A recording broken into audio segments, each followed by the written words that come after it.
जन्नत में, मुकमा में, मुदत में मैं इन तमाम का शुक्रिया अदा करता हूँ और साथ ही आप तमाम लोगों का भी शुक्रिया अदा करता हूँ कि आप मुझे बहुत ही अच्छे से यहाँ गुजारे हैं और यकीनन आपको इसका काफी फायदा होगा।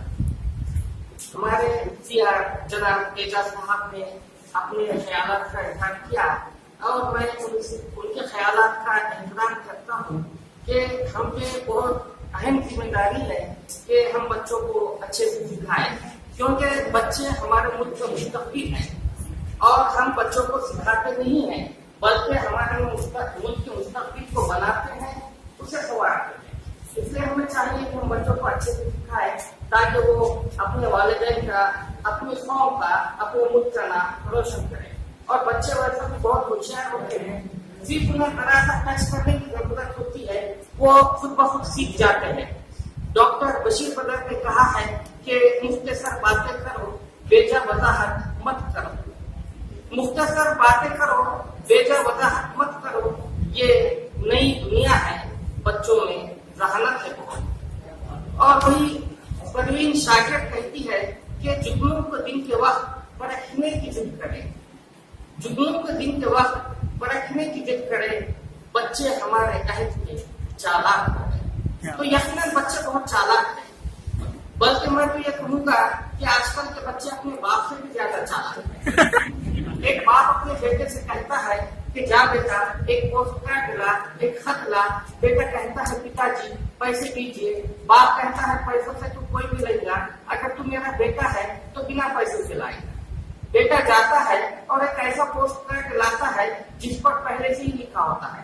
बाप कहता है बेवकूफ, इस पर मैं कैसे लिखूंगा, इस पर तो पहले से ही लिखा हुआ है। बेटा कहता है पिताजी बिना लिखे पर तो कोई भी लिखेगा, अगर तुम मेरे बाप है तो इस पर लिखो। तो बच्चे बहुत चालाक है।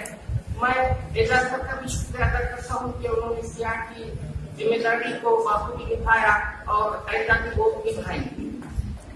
जनाब साजिद निसार साहब यहाँ आए, मैं उनका भी शुक्रिया अदा, साजिद साहब निसार साहब, मैं उनका भी शुक्रिया अदा करता हूँ।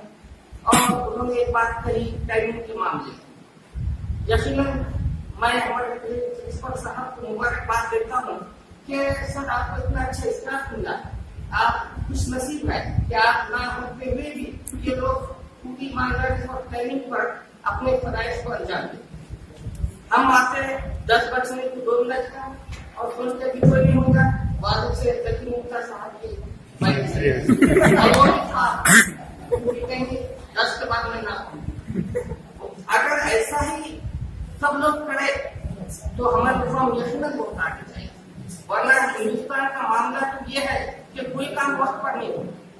एक बस के बारे में मशहूर था कि वो बस हमेशा देर से आती, हमेशा लेट आती, कभी 1 घंटा लेट, कभी 2 घंटा लेट, कभी 3 घंटा लेट। एक दिन एक साहब बस चौपट गए तो पता चला कि बस एकदम राइट टाइम आई, 10 बजे का टाइम है तो 10 बजे आई। उन्हें बहुत ताजुब हुआ। उन्होंने दूसरे आदमी से पूछा क्या बात है, ये बस इतने राइट टाइम कैसे आ गई? वो दूसरे आदमी ने कहा ये आज की बस नहीं है, कल की बस है, पूरे 24 घंटे देर से आई। तो टाइमिंग के मामले में यकीनन मैं आपको मुबारकबाद देता हूँ। उसके बाद हमारे सदर मैडम ने कहा कि बहुत अच्छा लोगों ने सिखाए हैं, खूबियां भी है, कमियां भी है। कमी कुछ भी नहीं है और कमी देखना भी नहीं चाहिए, वरना कुछ लोगों में आदत होती है वो हमेशा सिर्फ खामियां देखते हैं। एक साहब की आदत थी हर वक्त अपनी बीवी के काम में खामी तलाश करते। बीवी 2 छोटियां डालती तो गुस्सा होते, कहते जब एक छोटी से काम चल सकता है तो 2 छोटियां डालने की क्या जरूरत है।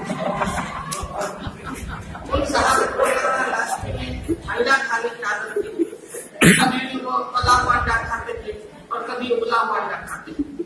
जब बीवी तला हुआ अंडा सामने रखती तो गुस्सा होते, कहते आज मुझे उबला हुआ अंडा खाना था, तला हुआ अंडा क्यों नहीं।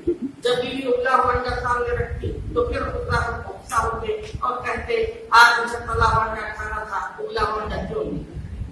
बीवी रोज रोज की किच किच से काफी परेशान थी। एक दिन बीवी